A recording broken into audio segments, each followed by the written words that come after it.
ॐ नमो हरिहन्ताणम्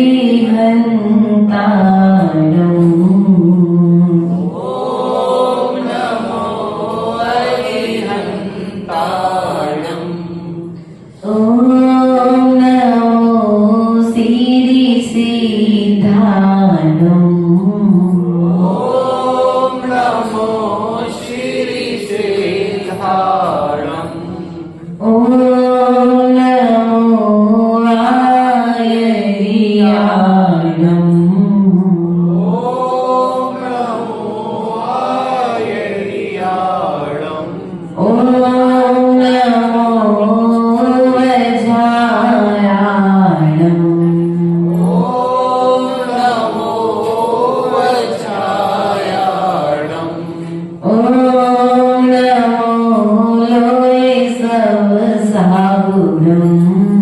ॐ नमो लोये सबसाहुणम् तीनी क्षेत्र छाया भगवन मेरे सिर पर हो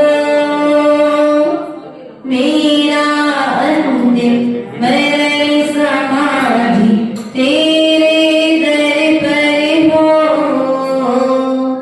गुरु सेवा से खुश हो गुरु ने राज बताए हैं विमल सिंधु की परंपरा से वही गुण आए हैं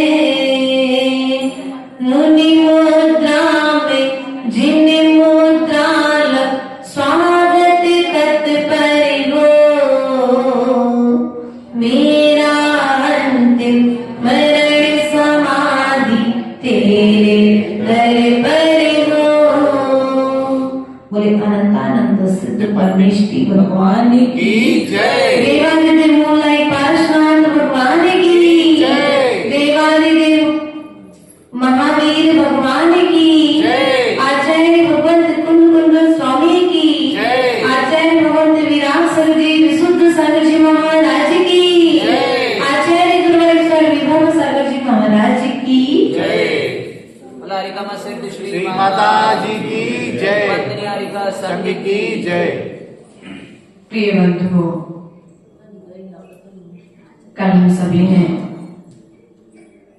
मन के हारे हार और मन के जीते जीत इस विषय पर अपने मन के वशीकरण के योग्य मंत्रों को जाना था।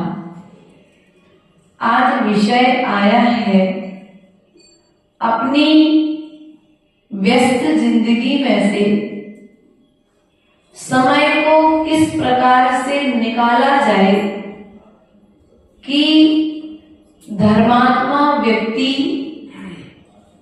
गृहस्थ जीवन के कार्य करते हुए भी धार्मिक कार्यों का संपादन कर सके। प्रिय बंधुओं, व्यस्त हम आज हैं, कल थे और भविष्य में भी रहेंगे। हमसे पहले भी हम जब किसी एक व्यक्तित्व का इतिहास उठा करके देखते हैं तो हम जो कार्य आज वर्तमान में कर रहे हैं हमसे ज्यादा श्रेष्ठ कार्य अन्य व्यक्तित्व ने किए हैं, लेकिन वे उस व्यस्त जिंदगी में से अपना समय धर्म के लिए निकाल लेते थे। क्यों? तो इसका उत्तर आचार्य गुरुदेव ने दिया था कि व्यक्ति को जिस व्यक्ति से, जिस वस्तु से और जिस कार्य से प्रेम होता है उस कार्य को करने के लिए व्यक्ति समय निकाल लेता है, और जिस व्यक्ति से, वस्तु से, विषय से तुम्हें प्रेम नहीं है तो समय होते हुए भी तुम्हारे पास में समय सत्य कहा अखिलेश भैया, इसमें कोई अन्यथा तो नहीं है। यदि तुम्हारे लिए प्रेम है सिद्ध श्री माता जी से और उनके आहारचर्या से, तो जैसे ही तुम्हारा समय होगा कि 9 बज गए, माता जी आहार को निकलने वाली हैं, तुम इंदौर के किसी भी कोने में होगे, सब काम साइड में करके आहारचर्या के परगान में तुम पहुंच जाओगे। तुम्हें भगवान से प्रेम होगा तो तुम सब काम छोड़ करके अभिषेक के कलश के टाइम पर मंदिर में, तुम्हें पूजन से विधान से प्रेम होगा तो तुम सब कार्य छोड़ करके पूजन विधान की क्रियाओं में समय पर लीन हो जाओगे। अर्थात भीतर में उस कार्य के प्रति प्रेम होना अनिवार्य है।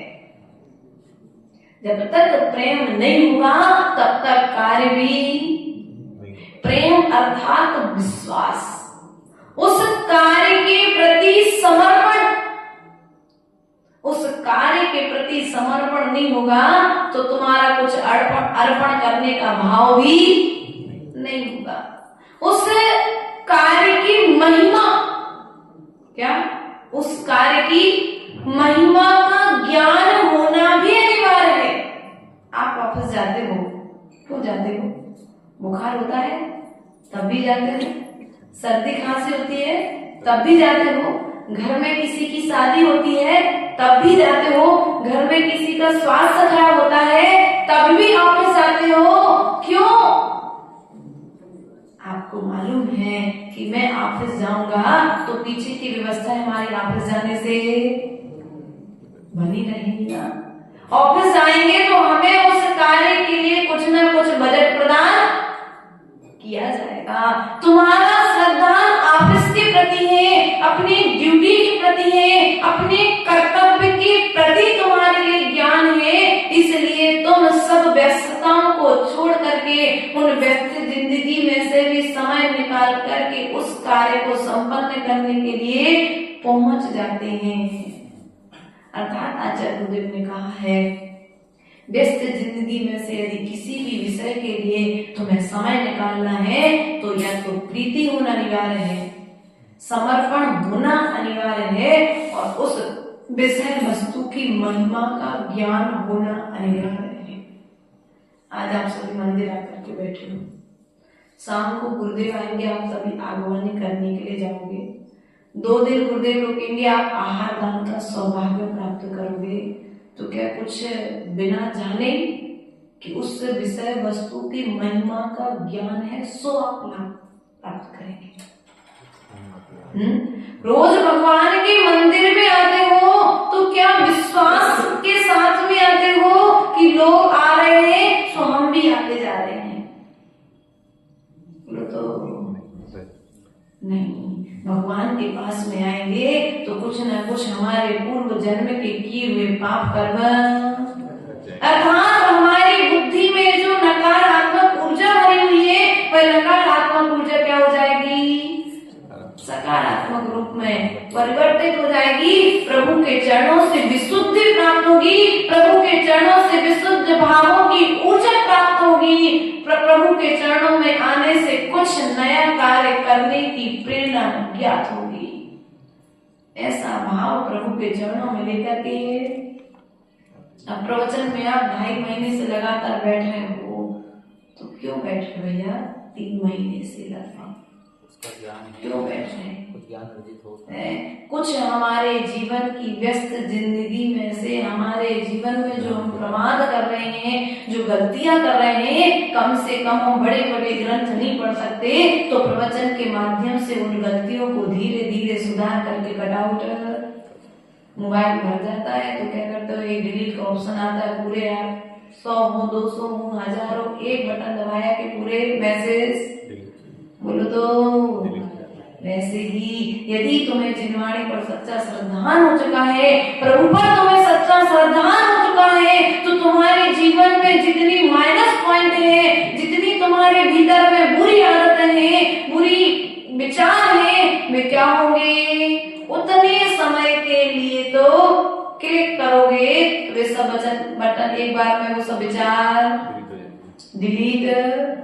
कम से कम जितनी देर मंदिर में बैठो उतनी देर के लिए तो नकारात्मक ऊर्जा में परेशान नहीं करेगी। अर्थात तो तुम्हें अपनी व्यस्त जिंदगी से में रहते हुए यदि धर्म करना है तो धर्म के प्रति समर्पण करना पड़ेगा। समर्पण, प्राची और तुम्हारी शादी हुई थी, उसके पहले तक तुम्हारा और प्राची का कोई तुम्हें प्राची से लेना देना नहीं था और प्राची को अगले से कुछ भी लेना देना। लेकिन जैसे ही फेरे पड़े और वैसे ही तुम्हारा समर्पण प्राची के प्रति और प्राची का समर्पण, अब समर्पण मात्र कहने से आगे के भीतर के भावों से हुआ था। अब जिम्मेदारी तुम्हारे लिए बाहर के लोगों ने दी थी, बाहर के लोगों ने दी थी, लेकिन तुमने पहले भीतर से उस जिम्मेदारी को मानने के लिए अपने आप को स्वीकार कर लिया था कि हाँ मैं इस जिम्मेदारी को निभाऊंगा, मैं अपने आप को इस जिम्मेदारी को निभाने के योग्य समझता हूँ। वरना आज के समय में व्यक्ति जिम्मेदारियां ले रहा, अर्थात तुम हर वह कार्य कर सकते हो जो कार्य हमारे पूर्वाचार्य कर चुके हैं, जो हमारे सदग्रस्त रह करके चक्रवर्ती आदि कर चुके हैं, वह सभी कार्य मनुष्य कर सकता है। लेकिन व्यक्ति सोचता क्या है, उस व्यक्ति के प्रति, उस वस्तु के प्रति, उस धर्मात्मा के प्रति समर्पण न होने से घर में बैठा रहेगा, मोबाइल चलाता रहेगा, रजाई ओढ़ करके सो जाएगा। लेकिन अगर किसी का फोन आएगा कि भैया महाराज जी आ रहे हैं, लेके चलना है, तो भैया समय क्यों नहीं निकला? क्योंकि भीतर में समर्पण, बोलो तो भीतर में समर्पण नहीं था, इसलिए समय नहीं था। और समर्पण होगा तो तुम ये नहीं देखोगे कौन जा रहा और कौन आ रहा है, मुझे जाना है बस। क्या? मुझे जाना है, मुझे चौका लगाना है, मुझे प्रवचन सुनना है, मुझे वैयावृत्ति करना है। क्योंकि श्रद्धान की बात प्रभु ने सिखाई थी, लेकिन आचरण की व्यवस्था हमारे गुरु ने बताई थी। इसलिए प्रिय बंधुओं ध्यान रखना, 365 दिन में 4 महीने मात्र आपको मिलते हैं साधुओं की वैयावृत्ति के। 4 महीने में भी 90 दिन अपने लगभग 12 तारीख को हो जाएंगे। 90 दिन के चातुर्मास में देखो तुम्हारा कितना तीव्र पुण्य का उदय आया है कि द्वारा मध्यम मंगलाचरण करने के लिए गुरु तुम्हारे दरवाजे पर पधारे। प्रथम मंगलाचरण गुरु के पधारने से हुआ था, ये मध्य मंगलाचरण आप सभी के बीच में होने जा रहा है और अंतिम मंगलाचरण के रूप में होगी गोमटगिरी की दीक्षा। 3 मंगलाचरण की बात बताई है ग्रंथ के प्रारंभ में, मध्य में और अंत में। तो निश्चित ही गुरु का आना मतलब हमारे सौभाग्य का आना है।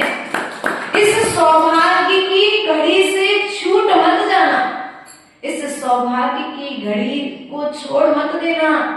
सब काम 2 दिन के लिए छोड़ करके और फिर गुरु हमको आकर के बताएंगे कि जो जीवन पर्यंत के लिए अपने परिवार को छोड़ने जा रहे हैं, क्या भैया बंधन जहां पर बंधते हैं उन बंधनों की यात्रा में तो हम रोज जाया करते हैं। क्यों भैया? साल में लगभग कितनी शादियां अटेंड करते हो शैलेश भैया? लगभग 40-50 शादियां तो हो ही जाती हैं। आप ग्रस्त हो ना, तो 40-50 शादियां आप साल भर में अटेंड करते हो, उनमें आप अनुमोदना करने के लिए जाते हो। आचार्य गुरुदेव कहते हैं मूल रूप में देखो, यदि सिद्धांत से घटित किया जाए शैलेंद्र भैया, तो देखो काय की अनुमोदना करने गए थे तुम शैलेंद्र भैया? काय की अनुमोदना करने गए थे? मूल रूप में तुमने संसार बढ़ाने की अनुमोदना करने गए थे, अर्थात मूल रूप से कहा जाए तो पाप की अनुमोदना करने गए थे। क्या करने गए थे? अब वो जीवन पर्यंत तक पाप करेगा, उसका छठा हिस्सा तुम्हारे भाग में। अर्थात तुमने आज तक संसार को बढ़ाने वाले संबंधों की अनुमोदना तो की है, लेकिन अब बंध को जो छोड़ने जा रहे हैं, निर्बंध होने जा रहे हैं, जो संवर की यात्रा प्रारंभ करने जा रहे हैं, निर्जरा की ओर जिनके कदम बढ़ रहे हैं, ऐसे दीक्षार्थियों की अनुमोदना करने का सौभाग्य आचार्य गुरुदेव की कृपा से हम समर्थ सिटी परिवार को मिलने वाला है। इसलिए अपने आप को सौभाग्यशाली मानना। अभी 2 दिन आकर के गुरुदेव हमें अनुमोदना का पाठ सिखाएंगे, किस प्रकार से हमें पुण्य की अनुमोदना करनी है। और जब हम पुण्य की अनुमोदना का पाठ सीख लेंगे तो हम अनुमोदना करने के लिए 30, 31, 1, 2 और 3 इन 5 दिनों तक हम पहाड़ी पर रहकर के साधु संघ की सेवा, बोलो तो चर्चित वचन इसलिए पूछ लिया भैया। वो पंडित ने अग्नि के सामने वचन करवाए थे, 7वीं भाट, क्या बोलते आप लोग, 7वीं भावर। अब तुम लोग समझ जाओ क्या क्या बोलते हैं, हमें आता नहीं है। अब जब वो 4 पंचों के बीच में तुम्हारी भावर हुई थी तो तुम आज तक निभा रहे हो। आज प्रभु के चरणों में वचन हो रहा है कि गोमट गिरी में होने वाला कार्यक्रम हमारी समर्थ तिथि को संपन्न, बोलो तो नहीं कराओगे, कार्यक्रम में आना है। अर्थात ये समझ के चलना है, ये कार्यक्रम गुरुदेव का कार्यक्रम नहीं है, ये कार्यक्रम हमारा कार्यक्रम है। किसका कार्यक्रम है, बोलो तो। वो दीक्षार्थी किस प्रकार से घर छोड़ते हैं, किस प्रकार से आज तक हमने टीवी में देखा है, मोबाइल में देखा है, कानों से सुना है, लेकिन आज हमें बहुत नजदीक से, अभी तो विजयनगर गए थे तो मेहमानों जैसे गए तो मेहमानों जैसे वापस, लेकिन अब हमें मेहमान नवाजी नहीं करना है, अब हमें अपने आंगन में आए हुए कार्यक्रम का स्वागत करना है। क्योंकि गोमट गिरी ने भी स्वीकृति जब दी है जब समर्थ सिटी वाले उस कार्यक्रम को संभालेंगे, है ना। आचार्य गुरुदेव ने गोमट गिरी के लिए स्वीकृति इसीलिए दी है कि समर्थ सिटी समाज आकर के, क्योंकि सबसे पहले किसका नंबर आता है तलाटी में, कहीं तो थोड़ा सा दूर आ जाता है, वो भी अपने से जुड़ जाएगा। क्योंकि एक को जुड़ता देख करके लोग जुड़ते हैं, है ना। यदि कहीं पर कोई एक्सीडेंट होता है, हो जाए, या कहीं पर कोई घटना हो जाए तो कहते भाई कहाँ जा रहे हैं, बोले अरे वो वहां तक जा रहे हैं, अच्छा कार्यक्रम हो रहा। और एक ने दूसरे से सुना, दूसरे ने तीसरे से कहा, तीसरे से चौथे से कहा, चौथे से कहते कहते सब लोग। इसलिए हमें उस कार्यक्रम को सफल बनाना है। गुरुदेव हमारे द्वारे पर आ रहे हैं, सौभाग्य की घड़ी हमारे दरवाजे पर आ रही है, क्योंकि हमें चलते फिरते तीर्थ स्वरूप पंचम काल के भगवान स्वरूप निर्ग्रंथ मुद्रा को धारण करने वाले निर्ग्रंथ गुरु के दर्शन होने जा रहे हैं। और कहीं नहीं जाना तुमको, ना तो विजय नगर जाना, ना तुम्हें कोई दूसरी कॉलोनी में जाना। अभी तक तो हम आपको भेजते थे, लेकिन अब तुम्हारा पुण्य उदय जो तुमने 3 महीने जयकारा लगाई है, वह जयकारा तुम्हें तुम्हारे आंगन में लगाने को मिल गया। इसलिए इस सौभाग्य को छोड़ना मत। माताओं, ओ आभा की मम्मी, इस सौभाग्य को छोड़ना मत। जिस रूप में भी तुमसे उस कार्यक्रम से जुड़ते बने, उस कार्यक्रम में सेवा देते बने, उस सेवा में अपना सानिध्य प्रदान। क्योंकि यहाँ पर हम पाप की अनुमोदना नहीं करा रहे, यहाँ पर हम पुण्य की अनुमोदना करा रहे हैं। और हो सकता है उन दीक्षार्थियों की अनुमोदना करने से, आचार्य गुरुदेव ने कहा था एक दिन हमारे जीवन में भी ऐसा आएगा कि अंतिम समय में हमारी भी दीक्षा के साथ समाधि व्रत हो सकता है। इसलिए प्रिय बंधुओं, वे दीक्षार्थी तो हमको अभी नहीं मिल पा रहे, प्रयास किया, लेकिन आज की डेट में वो लगभग छिंदवाड़ा में गोद भराई चल रही है।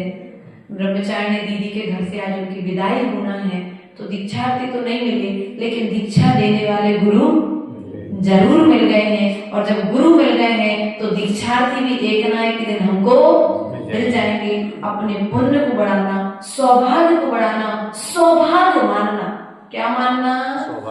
आचार्य गुरुदेव ने कहा था कि माथे पर आप लोग जब बिंदी लगाते हो, मांग में जब सिंदूर डालते हो, गले में जब मंगलसूत्र पहनते हो, हाथ में जब चूड़ी पहनते हो, पाँव में पायल और उंगली में बिछिया पहनते हो, तब आप एक स्त्री को मंगल मानते हो। लेकिन आचार्य गुरुदेव ने कहा था ये तो बाहर श्रृंगार की वस्तुएं हैं, भीतर का श्रृंगार तो रत्नाकर से हुआ। इसलिए जिन्होंने सम्यक दर्शन का मंगल सूत्र पहन करके रखा है, सम्यक ज्ञान का मंगल सूत्र पहन करके रखा है, सम्यक चारित्र से जिन्होंने अपनी मांग भर के रखी है, ऐसे रत्नात्रयधारी गुरु और आरिका माता जी का संग अपने नगर में पधारने वाला है। तो आप लोग स्वागत की घड़ी के लिए एक दूसरे का इंतजार मत करना। शाम को जितने बजे आपको समय बताया गया है उतने समय पर आप लोग जहाँ पर हमारा संत निवास रुकना है वहां पर आप सभी को समय से पहुंचना है, क्योंकि समय पर पहुंचोगे तो सब कुछ पा पाओगे, और समय पर नहीं पहुंचोगे तो आज तक खोते आ रहे हो, आगे भी खोते चले जाओगे। अब खोना नहीं है। किसी ने कहा माता जी बहुत कम दिन बची हैं, लेकिन आचार्य गुरुदेव ने सदा एक ही बात सिखाई है, दिन कम है लेकिन भीतर का उत्साह कम नहीं होना चाहिए। क्या दिन बहुत कम है, समझते इस चीज को। पूरे यदि आज 10 तारीख है तो 30 तारीख लगभग पूरे 20 दिन हमारे बीच हैं, और 20 दिन में हम ऐसी प्रभावना करें कि पूरे 20,000 लोग, इंदौर के लोग गोमटगिरी पर इकट्ठे हो जाए। इकट्ठा करने का काम किसका है? तुम्हारी प्रभावना देखकर के लोग तुमसे क्यों भैया प्रभावना देख करके तुम्हारे सामने में कोई साधु संघ का मैसेज आता है, तत्काल उसको आगे बुराई का मैसेज आए तो सबको पोपट आते हैं, लेकिन प्रभावना का मैसेज आए तो बोलो तो देवी मैया हलो। अपन को जिस रूप में भी बने, साधु संघ की वैयाव्रती, साधु संघ की आरिका माता जी आ रही हैं, तो हमारी तो आपने खूब की, और हमने गुरुदेव से खूब तारीफ की तुम्हारी। जितना तुमने वास्तविकता में तारीफ झूठी नहीं की, तो 3 महीने जो तुमने हमें निर्विकल्प रखा उसी का परिणाम है। हमारी बहुत तीव्र अंतरंग भावना थी कि जिस शांति को हमने 3 महीने पाया है, उस शांति को गुरुदेव भी यहाँ पर रह करके अनुभूत करें, और उस शांति को हमारे, उस भावनाओं को हमारे सैरेश भैया ने समझ लिया। हम बार बार कह रहे थे, लेकिन कुछ पुण्य की कमी थी। जब जो समय, जिस समय पर जो कार्य होना होता है, वो कार्य उसी समय पर होता है, और सैरेश भैया की टीम ने हमारे मनोभावों को समझा, और आचार्य गुरुदेव के चरणों में जाकर के कल गुरुदेव से निवेदन किया, और आज शाम की आगवानी हमको समर्थ सिटी में मिल गई। वास्तविकता में सैरेश भैया एक ही बात कहते, माता जी आप आगे पीछे की कोई चिंता मत करो, आप शांति से सामयिक करो, आप अपनी साधना करो, हम आपकी सेवा के लिए तैयार खड़े हैं। वास्तविकता में आपको देखकर के ऐसा लगता है, जब भद्रबाहु स्वामी ने, चंद्रगुप्त मौर्य ने जब भद्रबाहु स्वामी के चरणों में रहे होंगे, तो शायद आपकी ही तरह सेवा भाव रखा होगा कि गुरु आप साधना करो, हम आपके पीछे की पूरी व्यवस्थाएं देख करके आपकी व्यवस्था बनाते हैं, आपको विकल्प करने की कोई जरूरत नहीं है। यदि ऐसे श्रावक श्रेष्ठी खड़े हो जाए सेवा के लिए, गुरु की वैयाव्रती के लिए, तो कभी गुरु को याचना नहीं करनी पड़ेगी। आज 3 महीने लगभग होने वाले 2 दिन बाद, लेकिन 3 महीने में यदि कोई कह दे कि मुझे 3 बार भी ये विकल्प आया हो कि समर्थ स्थिति गलत चुना, तो मुझे स्वप्न में भी यह विकल्प नहीं आया कि मैंने समर्थ स्थिति चातुर्मास के लिए गलत चुना। कभी मन में एक बार भी विचार ही नहीं आया, क्योंकि मैं जब समोसण मंदिर मंदिर में थी तो समूसण में सब लोग पूछते थे, माता जी समर्थ सिटी जा रहे वहां तो लोग नहीं रहेंगे। मैंने कहा देखो अभी हम समूसण में बैठे हैं और समूसण में बैठ करके भगवान शांतिनाथ को हमारी जहां व्यवस्था बनानी है वो वहां व्यवस्था बनाएंगे और शांतिनाथ के चरणों से चले और समर्थ सिटी में ऐसे आए कि आनंद शांति पूर्वक हमारा चातुर्मास संपन्न हो। हम तो ये कहेंगे कि साधुओं को जीवन काल में यदि कभी कहीं किसी भी जगह पर चातुर्मास करने का मन हो, प्रभावना से दूर रह करके साधना करने का मन हो तो समर्थ स्थिति आकर के रुक जाए, आराम से साधना हो जाए, क्योंकि ये साधना स्थली है। क्या ये साधना स्थली है? ये तीर्थ भूमि की तरह जैसे हमें मुक्तागिरी में कभी माहौल मिलता था। 2 महीने हम मुक्तागिरी में भी हम रहे, 125 लगभग हमने वहां पर 108 वंदना का नियम था दीक्षा के बाद। तो रायपुर समाज ने 2019 में हमको 2000 प्रवास करा के साधना कराने का सौभाग्य प्रदान किया था और आज आपने भी ऐसा नियम बनाया समर्थ सिटी समाज ने कि ये 90 दिन की यात्रा लगभग यदि हमारे लिए यदि समय लगेगा मोक्ष जाने में तो इस भव में तो याद रहेगी समर्थ सिटी, लेकिन भवों भवों तक हम समर्थ सिटी में की गई साधना के फलों को भोगते रहेंगे, क्योंकि साधना के फल एक भव में नहीं मिलते हैं, जन्म जन्म में आकर के साधना के फल फलीभूत होकर के सहयोग प्रदान करते हैं। ऐसे समर्थ सिटी परिवार ने संघ की सेवा की। मेरे तो 3 थे, लेकिन 3 के साथ में जितने जुड़ते गए उन सब की सेवा समर्थ सिटी ने की है।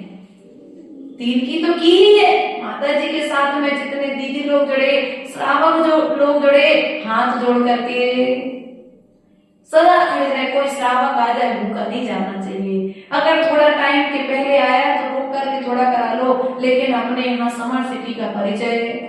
इसलिए प्रिय बंधु, एक कॉलोनी वास्तविकता में एक दिन ऐसा आएगा। अभी तो भैंस देही में चमत्कार हुआ है, भगवान का अभिषेक अभी अप्रैल में पंचकल्याण करा के आए थे। और ध्यान रखना तुम गौमट गिरी बाहुबली के चरणों में विराजमान हो, एक दिन ऐसा आएगा कि समर्थ सिटी भी अतिशय क्षेत्र के रूप में बहुत बड़ा अतिशय है, नहीं है कि अतिशय है कि रत्नात्रय को पालन करने वाले निर्ग्रंथ गुरु तुम्हारी इस भूमि पर पधार रहे हैं। संवेद शिखर जी किसने बनाई भैया? संवेद शिखर जी किसने बनाई? हमने, तुमने, कि किसी और ने? संवेद शिखर जी किसी ने नहीं बनाई, गिरनार जी किसी ने नहीं बनाई, पावापुर जी किसी ने नहीं बनाई। जहां पर निर्ग्रंथ गुरु साधना करने बैठ गए वो भूमि तीर्थ बन गई। इसलिए गुरु हमारे समक्ष पधारने वाले हैं तो समझ लेना 2 दिन के लिए रहे, चाहे 20 दिन के लिए रहे, जितने दिन के भी लिए रहे, तो चेतन तीर्थ के दर्शन करने जरूर आ जाना, क्योंकि अचेतन तीर्थ में तो हमने बहुत दर्शन करे हैं। एक पारसनाथ भगवान के दर्शन तो हम रोज करते हैं और जब तक श्वास रहेगी तब तक करेंगे, लेकिन पारसनाथ ने जो बात कही है उसका आचरण करके जो ग्रंथों में लिखा था, थ्योरी लिखी थी, प्रैक्टिकल करके गुरु बताने के लिए आ रहे हैं। इसलिए प्रिय बंधुओं, स्वागत की श्रृंखला में आप सभी का सहयोग अति अनिवार्य है। गुरु को जो हमें महसूस हुआ वह गुरु को महसूस आप सभी को कराना है। क्यों भैया? क्या जो हमें महसूस हुआ वो आपको गुरु को भी महसूस कराना है, क्योंकि जब गुरुदेव यह महसूस करेंगे तो अंतरंग की आत्मा से जब गुरु के हृदय से आशीर्वाद निकलेगा तो समर्थ सिटी परिवार अपने आप फलीभूत हो जाएगा। हाथों से आशीर्वाद दे या ना दे, लेकिन साधक जब हृदय से आशीर्वाद देता है तो समाज अपने आप फलीभूत होती चली जाती है। इसलिए हृदय से आशीर्वाद कब मिलता है? जब हृदय से भैया प्रति और हृदय से सेवाएं की जाती है। जब हम कभी भी बैठते हैं तो कभी मुक्तागिरी की याद आती है, तो कभी विनायक चातुर्मास की याद आती है, तो कभी 2018 का चातुर्मास राजनांदगांव समाज ने कराया वहां की याद आती है, तो कभी डोंगर गांव जैसे स्थान पर रहकर के बाजना की, साधना की, उस स्थान की याद आती है। याद इसलिए नहीं आती है कि लोग अच्छे थे, याद इसलिए आती है कि हमने उस स्थान पर बैठकर के साधना अच्छी की थी। क्या याद इसलिए नहीं आती कि लोग अच्छे थे, लोगों ने धनराशि अच्छी खर्च की थी, या भीड़ भाड़ बहुत अच्छी की थी, जलूस अच्छा निकाला था, कैमरा अच्छा लगा दिया था। भैया इन सब चीजों के लिए याद करने के लिए साधु समय नहीं देता है। साधु उस स्थान को याद इसलिए करता है कि उस स्थान पर बैठ करके हमने कर्म की निर्जरा कितनी की थी, इसलिए उस स्थान को याद करके भी हम कर्म की निर्जरा उस साधु को, श्रावक को हृदय से आशीर्वाद देते हैं जिस साधक ने हमारे लिए साधना के योग साधन प्रदान करके स्वच्छ कर दिया। इसलिए प्रिय बंधु, हमने पूर्व के प्रवचन में कहा था कि प्रभु की भक्ति कर सकते हैं, जिनवाणी से ज्ञान ले सकते हैं, लेकिन गुरु एक ऐसे मात्र हैं जिनकी भक्ति करके, जिनकी वैया भक्ति करके जीव तीर्थंकर प्रकृति का बंद भी कर सकता है। इसलिए वह वैया भक्ति का सौभाग्य जो कभी भरत चक्रवर्ती को मिला था, जो कभी राजा श्रेणिक को मिला था, वही सौभाग्य हमारे दरवाजे पर आ रहा है ना।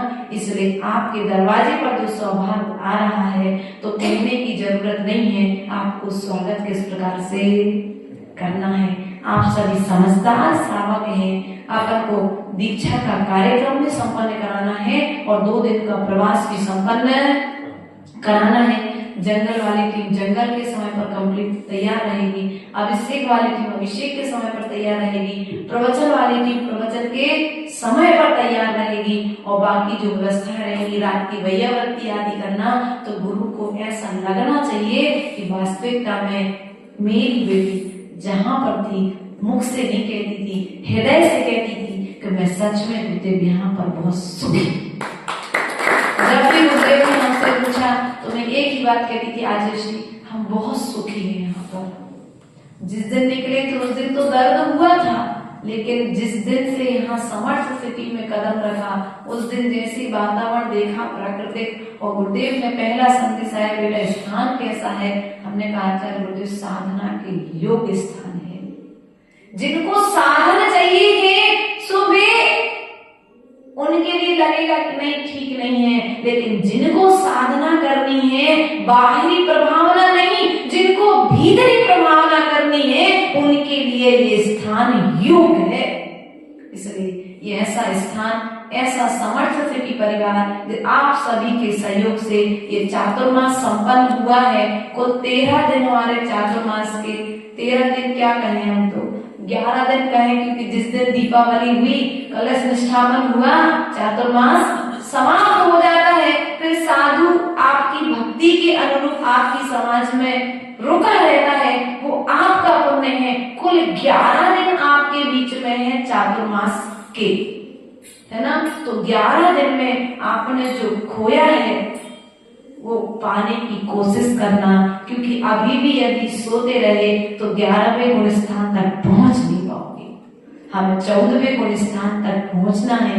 मात्र यात्रा 14 गुण स्थानों की है, तो कम से कम 14 तक नहीं पहुंच सकते, 5वें 6वें तक नहीं पहुंच सकते, तो कम से कम इस चतुर्मास में ऐसी साधना करें, ऐसी वैयावृत्ति कर लें 11 दिनों में कि कम से कम हमारा 4था गुण स्थान तो स्थायी रूप से बन जाए। ऐसी वैयावृत्ति करें कि भैया देखो उस कृष्ण ने एक लड्डू ही तो खिलाया था गुरु को, और उस वैयावृत्ति के प्रभाव से कृष्ण ने 16वें तीर्थंकर, निर्मल नाम के तीर्थंकर प्रकृति का बंध कर लिया। आने वाली 24 में 16वां तीर्थंकर होगा कृष्ण। तो वैयावृत्ति करने से जब तीर्थंकर प्रकृति का बंध होता है, पंचम काल में नहीं होगा, लेकिन तीर्थंकर बनने की यात्रा तो इस पंचम काल में प्रारंभ हो सकती सकती है, इसलिए हम सभी को भगवान बनना है। तो भगवान बनने के लिए हमें भगवान आत्माओं की वैया भक्ति करनी पड़ेगी, उनकी सेवा करनी पड़ेगी, उनके चरणों में जाना पड़ेगा, उनके चरणों में रहना पड़ेगा। हमने तो कई बार गुरुदेव के चरणों में अतिशय देखा है और अतिशय सुना है, श्रावकों ने सुनाए हैं अतिशय कि गुरुदेव के चरणों के गंधोदक से कई श्रावकों के चरम रोग जैसी बीमारियां ठीक हो गई। ये तो साधना का प्रतिफल है। तुम बाहर से देखते हो साधक कैसा है, लेकिन साधक को भीतर से जब देखता है तो उसे उसकी साधना के अतिशय दिखाई देने लग जाते हैं। ऐसे कई चमत्कार आचार्य गुरुदेव के, इसलिए नहीं कह रहे कि चमत्कार तो तुम लोग सब नहीं तो नारियल लेके पहुंच जाओ। हाँ महाराज नारियल कर दो, वो सब काम नहीं करते हमारे गुरुदेव। हमारे गुरुदेव तो हृदय से आशीर्वाद देते हैं और हृदय से जैसे आशीर्वाद देते हैं तो सामने वाले के कार्य अपने आप। हमको सलाह दी थी भैया 2018 की बात है, रिंकू झा जी थे और हमारा भी दूसरे चातुर्मास था। तो अब हम तो ज्यादा मतलब आपको तो इतना तो परिचय मिल गया होगा कि ज्यादा एच वाले तो बोले माता जी हम चाहते हैं कि आपसे और लोग जुड़े और लोग आपके पास आए, मतलब भीड़ भाड़ रहे। तो मैंने कहा भैया मैं शांति में बैठ के सामयिक कर रही, आपको पच नहीं रहा क्या? बोले नहीं माता जी हम श्रावक हैं तो भक्तों की भावना होती है कि आपके पास अन्य साधुओं के जैसे भीड़ भाड़ रहे, तो एक काम करो। मैंने कहा बताओ क्या करूं, मैं तुम्हें खुशी के लिए कुछ तो कर सकती, चलो। तो बोले माता जी मैं एक काम कर देता हूँ, एक लाल कपड़े में बहुत सारे नारियल बंधवा के आपके साइड में रखवा देता हूँ और कुछ धागे रखवा देता हूँ। तो जैसे लोग आए तो आप वो नारियल मंत्रित करके आप कुछ नहीं करना, नमोकार मंत्र पढ़ने, लोगों को थोड़ी नहीं पता आपने क्या पढ़ा। सो आप उस पर नमोकार मंत्र पढ़ना और वो धागा लोगों को देते जाना, तो आपसे सब लोग जुड़ जाएंगे। तो हमने उनसे कहा देखो भैया अब नारियल से चमत्कार होना है तो प्रभु चरणों में चढ़ाओ ना नारियल, लाल कपड़े में बांध करके देने से फायदा। और तुमने हमें जो बुद्धू बनाने की कला सिखाई है तो तुम दूसरे को बुद्धू का पहले हमें बुद्धू बना रहे हो, है ना? इसलिए ये जो छल है, ये जो मायाचारी है, ये सब हमारे महाव्रतों को पाना बर्बाद कर देगी। इसलिए भैया आपकी सलाह है अपने पास रखो। रही बात जोड़ने की, तो हम जो बात तुमसे कहें तुम वो काम करते जाओ, तुम्हारे इसी राजनांद गांव में चमत्कार प्रकट हो जाएगा। तो वास्तविकता में जहां पर वो जो चाहते थे कि हमारे आसपास में नई उम्र के बच्चे खड़े हो जाए, और चमत्कार ऐसा हुआ रक्षाबंधन के दिन तक बच्चे 15-20 दिन में हमने जोड़ लिए। और वो चमत्कार ऐसा हुआ कि लगभग 40 बच्चे रोज आहार देने चाहते थे। हमने फिर बाद में उनको चतुर्मास निष्ठा का बुला, तो हमने बुलाया हमने भैया रिंकू भैया अब बताओ नारियल बांध के देना है कि धागा बांधना है इनको? हमने कहा भैया ना नारियल की जरूरत है ना तुम्हारे लिए धागे की जरूरत है। यदि साधु के भीतर में वात्सल्य है तो श्रावक अपने आप बंधा चला आ जाए। नारियल से नहीं जुड़ता, धागे से नहीं जुड़ता, कोई मंत्र तंत्र से नहीं जुड़ता है। श्रावक का साधु के प्रति प्रेम होना चाहिए और साधु का श्रावक के प्रति प्रेम होना चाहिए। अपने आप जुड़ाओ। यहाँ पर फेविकॉल का जोड़ नहीं चलता है, यहाँ पर तो भीतर के आत्मा के अंतरंग के भावों का प्रेम चलता है। यहाँ पर तो भक्ति में यदि प्रेम है तो वहां पर व्यक्ति ऑटोमेटिकली जुड़ जाएगा। इसलिए प्रिय बंधु एक कथानक को इसलिए सुना दिया कि तुम लोग कहीं धोखे में नहीं रहना। तो गुरु जी आ रहे हैं सो तुम लोग वहां पर पहुंच जाओ, लेकिन ध्यान रखना कि तुम्हारे भीतर में यदि जिन शासन के प्रति भक्ति है, धर्मात्मा के प्रति प्रेम है, तो निश्चित ही हमें तुमसे कहने की जरूरत नहीं है, तुम अपने आप उस स्थान पर, क्योंकि गुरु के स्थान पर पहुंचना ही तुम्हारे गुण स्थान को दर्शाता है। क्या? गुरु के स्थान पर पहुंचना ही तुम्हारे गुण स्थान को दर्शाता है। यदि तुम्हारा पहला गुण स्थान होगा तक पहुंच नहीं सकते, और यदि गुरु के स्थान तक पहुंच जाओगे तो निश्चित ही उस समय तुम्हारा गुण स्थान चौथा हो जाएगा। और जब चौथा गुण स्थान हो जाएगा तो पांचवें और छठवें गुण स्थान की यात्रा करने में समय नहीं लगेगा, और छठवें तक पहुंचोगे तो 14वें तक जाने में समय नहीं लगेगा। इसलिए अपने भावों के परिवर्तन के लिए, अपनी नकारात्मक ऊर्जा को बाहर करने के लिए गुरु से जुड़े, चेतन आत्मा से जुड़े, चारित्र के धनी ऐसे आचार्य भगवंतों की वैयावृत्ति से जुड़े। घबराए नहीं। क्या घबराना? कल पढ़ रहे थे शांति विधान में, पीछी कमंडल हाथी रखे, भाग्य हमेशा साथी रखे, तीर्थंकर के लघुनंदन, मुनियों को सत सत वंदन। क्या? जो अपना भाग्य अपने साथ में, गुरु नहीं आए लेकिन उनका समाचार हमारे पूर्व में, अर्थात उनका समाचार आते ही हमारे हृदय में एक विशुद्धि का प्रवाह, अर्थात उनका समाचार हमारे भीतर में विशुद्धि को, शुद्धि को देने वाला है। जैसे पवनें आकर के फूलों को प्रफुल्लित करती हैं, पुष्पों को प्रफुल्लित कर देती हैं, ऐसे गुरु का समाचार हम सभी को प्रफुल्लित कर रहा है।